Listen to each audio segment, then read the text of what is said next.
The Wandering. Dear friends, in the previous story, didn't we see Israel's rebellion and God's wrath? God announced his decision to destroy the Israelites and to bring up a nation greater and stronger through Moses.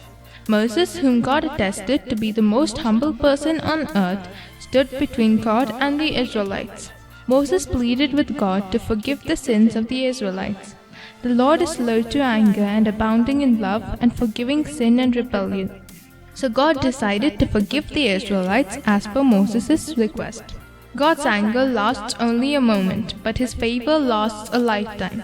So, God, according to his great love, decided to pardon the sin of these people, just as he had pardoned them from the time they left Egypt till now. Is there any father who does not correct his child? No, right? So, instead of completely destroying them, God gave them a small punishment. Don't we always try to justify our actions? Here we will see what reason God gives for his decision to punish them. The people who saw God's glory and the miraculous signs God performed in Egypt and in the desert disobeyed God and tested him 10 times. So God said that no one who treated him with contempt will ever see the land God promised on oath to their forefathers. But God gave Joshua and Caleb an exemption because they followed him wholeheartedly. Don't you remember that at the beginning of this book, a census of the men who were 20 years old or more was taken? This punishment was for that generation. Wasn't it them who said that if they go into the land, they would fall by the sword of their enemies, and their wives and children will be taken as plunder? So God said that instead of taking this generation, he will take the next generation, the children who were not counted in the census, to the promised land.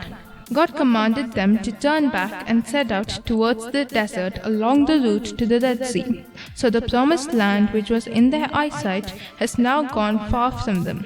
Didn't they come back from exploring Canaan in 40 days?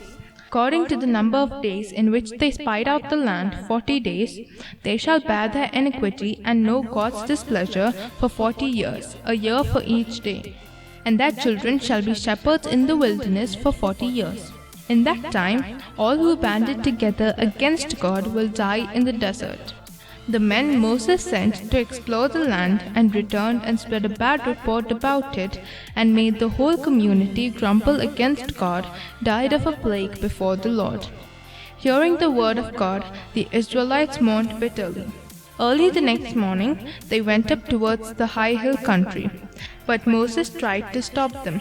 He said that the Lord was not with them, and they will be defeated by their enemies if they go up. Nevertheless, in their presumption, they went up towards the high hill country, though neither Moses nor the ark of the Lord's covenant moved from the camp. Then the Amalekites and Canaanites who lived in that hill country came down and attacked them and defeated them. So the Israelites' disbelief caused them to wander in the desert for 40 years, and it took their promised land away from them. Let us stand firm in our faith, so that our promised land in heaven will not be taken away from us because of our disbelief.